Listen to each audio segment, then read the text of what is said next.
Naging tila pambansang issue na nga ang issue nila Carlos Yulo at ng ina.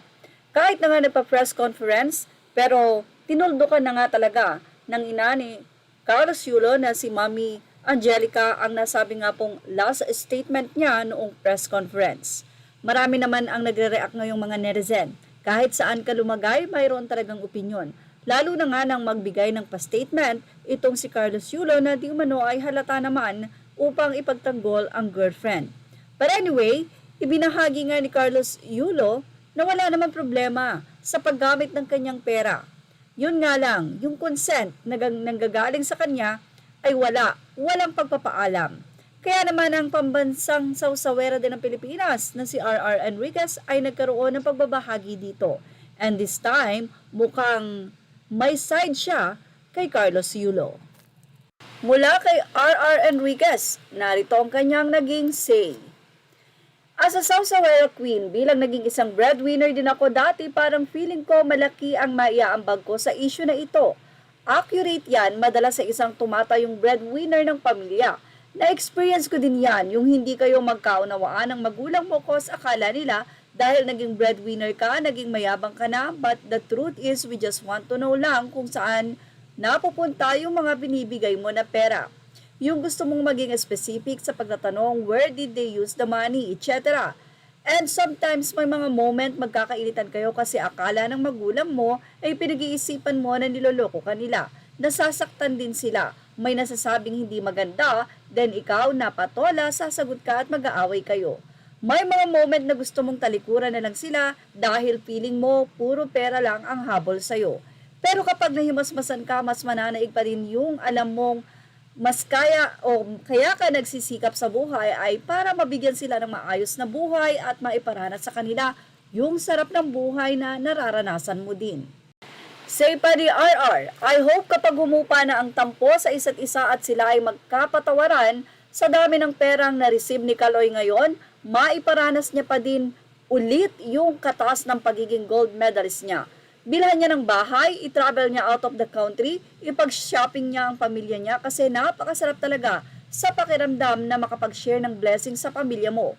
Basta ako, masaya akong nakatulong at nagbigay sa kanila dati, yung mga bagay na hindi ko inaakalang maibibigay sa kanila. And even until now, basta may extra ako, gusto kong iparamdam sa kanila yung maabutan sila ng grasyas. Feeling ko ganun din ang gagawin ni Kaloy, cause mukhang mabuti ang puso niya. Para naman doon sa rival ng mom ang Jeff. Yes, it's so easy to judge someone based on their appearance or sa mga sinusuot nila. I salute this guy for settling boundaries sa relationship niya and sa parents niya.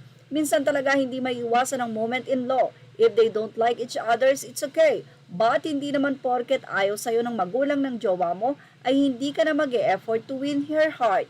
Mas gusto ko pa din na ang partner ko ay irerespeto ang magulang ko kahit hindi nila gusto ang isa't isa.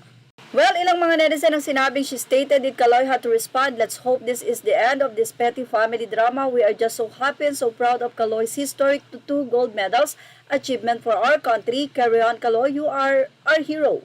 Madaling magpatawad pero ang kirot at sakit ay lamat sa puso. Say naman ng isa, magagamot kung may transparency and accountability sa pag-uusap. May stages ang bawat kirot ngunit naghihilom pagdaan ng panahon dahil sa pagmamahal na mananaig laban sa galit. Naman sa ibang netizen, nag-agree sila sa sinabi ni RR, say ng isa, o diba si RR na mismo nagsabi na mas masarap sa feeling na makatulong sa pamilya kasi isa din naman sila sa dahilan kung bakit ka nangarap at nagsikap. True yan, mas masarap tumulong pa rin sa family kaya ka nga nagsisikap para makatulong din sa kanila hindi lang para sa future mo.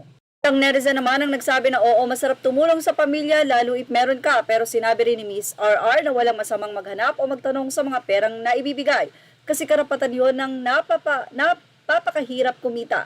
Yun ang hindi ginawa ni nanay ni Kaloy. Sana naging transparent or may concept ni Kaloy. Lalo't hindi biro ang perang nasa kamay ng mother niya. Respeto sa anak ang tawag doon dahil mahalaga dapat sa isang ina ang pinagpagura ng anak. Hopefully magkaayos at maging maayos pa rin sila ng pamilya niya. Say naman ng isang netizen, true, mas masarap i-share ang blessings na natatanggap sa pamilya mo, masarap makita na nabibigay mo yung mga needs nila kahit in a little way, napapakain o na ilalabas mo minsan pag may sobra lang pera, iba pa rin ang pamilya. Hindi mo naman siguro masisikmura na ikaw kumakain ng masarap pero ang pamilya mo, hindi. Nagkapatawaran na pero ang pag-uusap, personal, mangyayari kaya? Yan ang abangan natin. At yan ang ating showbiz update. Thank you for watching. Images are credit to the rightful owners.